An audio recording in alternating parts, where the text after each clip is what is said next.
What's going on YouTube? My name is FG3000. I'm back in the place to be, and welcome back for the last and final time to Pokemon Rumble Rush. If you have not heard the news, this game is officially shutting down on July the 22nd. If you go inside the cash shop and you try to purchase something, you're gonna get a pop-up telling you that everything has been turned off. If you click on something, everything has been discontinued. So the only thing that we can do in this video is just kind of take a look back at what type of gameplay this game had on offer to maybe decide, was this like, there's two different types of games that shut down, right?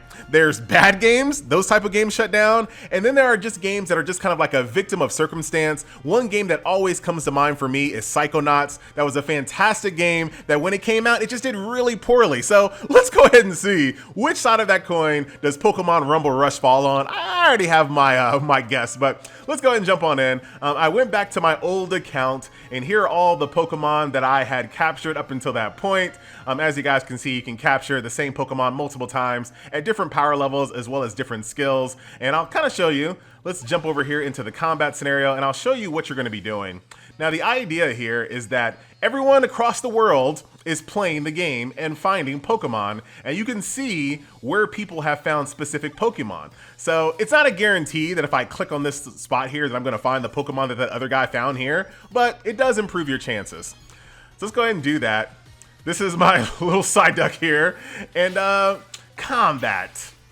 Combat is basically smashing the screen here. All I'm doing is just clicking the screen over and over and over. I can kind of like dodge out of the way if I see like a telegraph ability, but this is pretty much combat here. All of your Pokemon can be equipped with a gear, which allows you to use other Pokemon special abilities. So let's say you find yourself in a situation where you don't have an elemental advantage towards an enemy. Maybe the gear that you do have equipped kind of helps you out with that.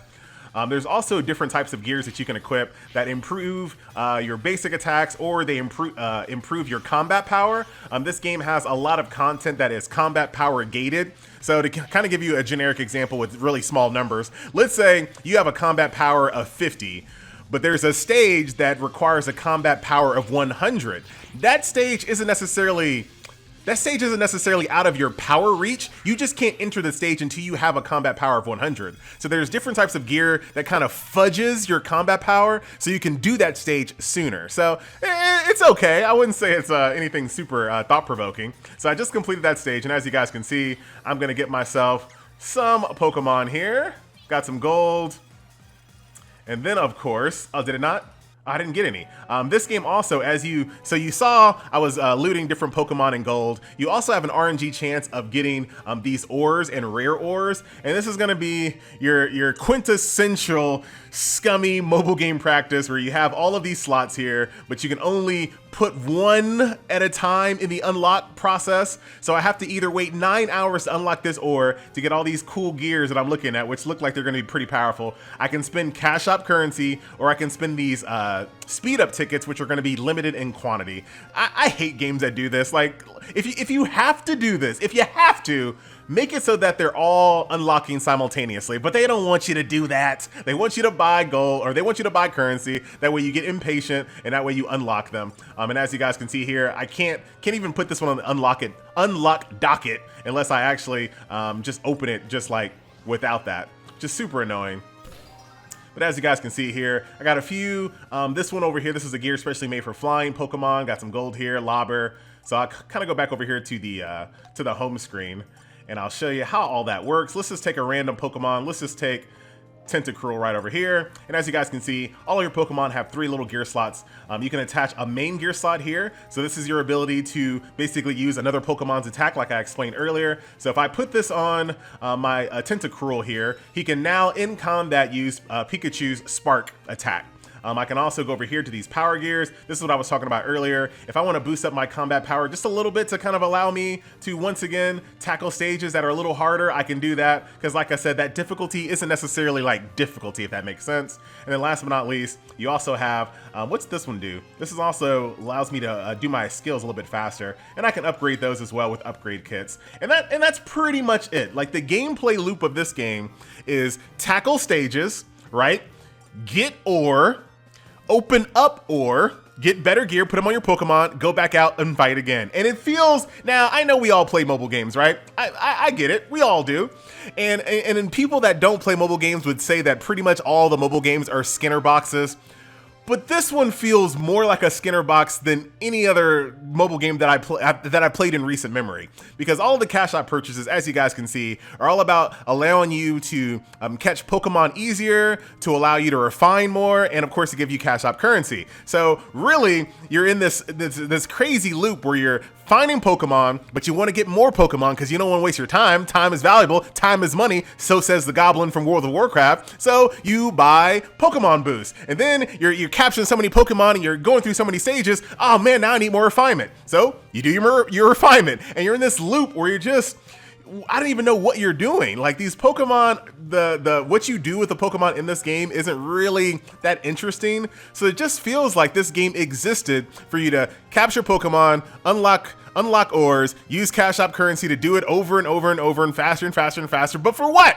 For what? For these two gameplay modes over here, Coin Rush, which is a daily resource grind where you get coins, pretty straightforward. I'll just go ahead and jump in here real quick. And then a Battle Royale mode that you can do 3 times per day. You can do this once per day. You can do the Battle Royale mode 3 times per day. And that's it. Everything else you're going to be doing is this really boring gameplay loop of finding more Pokemon, refining, equipping, etc., etc. And I know, like I said, this is a mobile gaming channel, and I know a lot of the gameplay loops of the games that we do play kind of consist of gameplay loops very similar to that, but it just feels like the payoff in those games, it feels like the payoff in those games are just a little bit better, right? You know, you're playing with your guild mates, you're doing arena, you're getting these cool attacks and characters. And I know Pokemon is a very awesome IP. It's the biggest IP on the planet. I just don't see the appeal of using the Pokemon in this format. Like like just smashing my screen.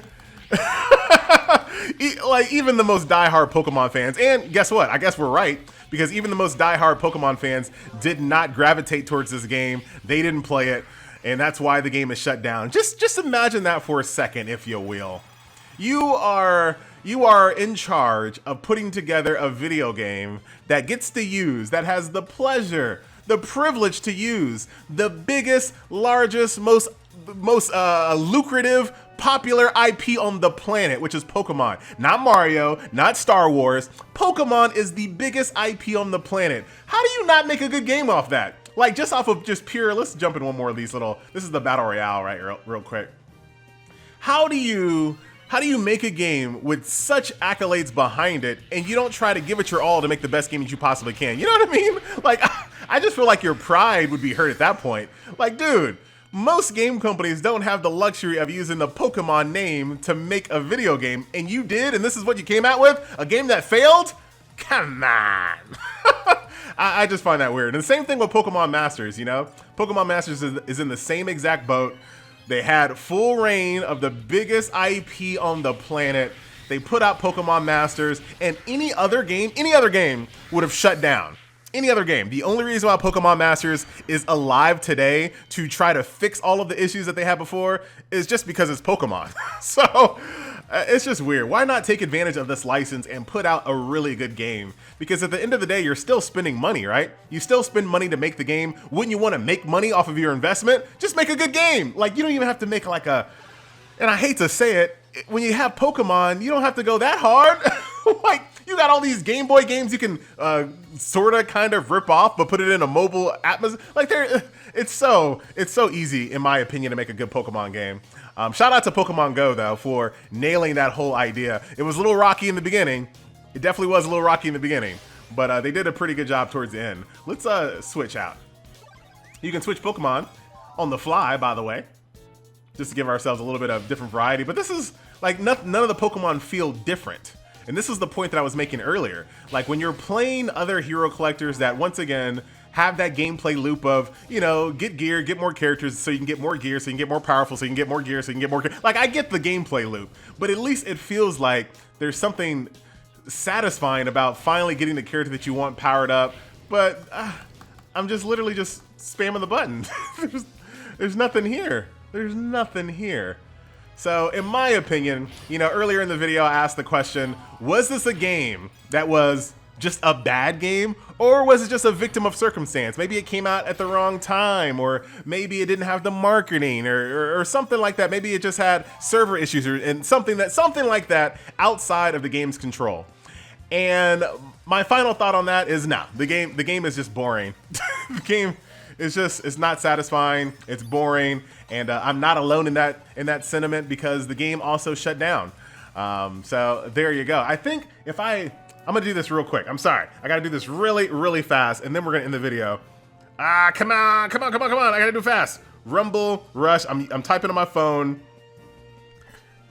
This is gonna be very important for the video. 5 million downloads. 5 million people downloaded this game and decided. 5 million Pokemon fans. Let me rephrase that. 5 million Pokemon fans downloaded this game, tried it out, and said, nah, bruh. And in my opinion, that is a massive, colossal failure on their behalf. But there you go. And like I said before, and I'm gonna continue to say it, even though 2020 had some other in real life things that kind of changed us a little bit, but I said it before all this stuff happened. 2020, ladies and gentlemen, is going to be the year that a lot of these like mid-tier and low-tier games get shut down because there's just not enough time in the world for game players to play all these games that require you to log in every single day and play 24 hours a day, 7 days a week. All these games want all of your time. Well, guess what? That means some games ain't gonna get no time and they gonna get shut down. Rumble Rush. My name is FG3000. Thank you guys so much for watching. This has been a final look back at Pokemon Rumble Rush, and I'll see you guys in the next shutdown game. More coming later.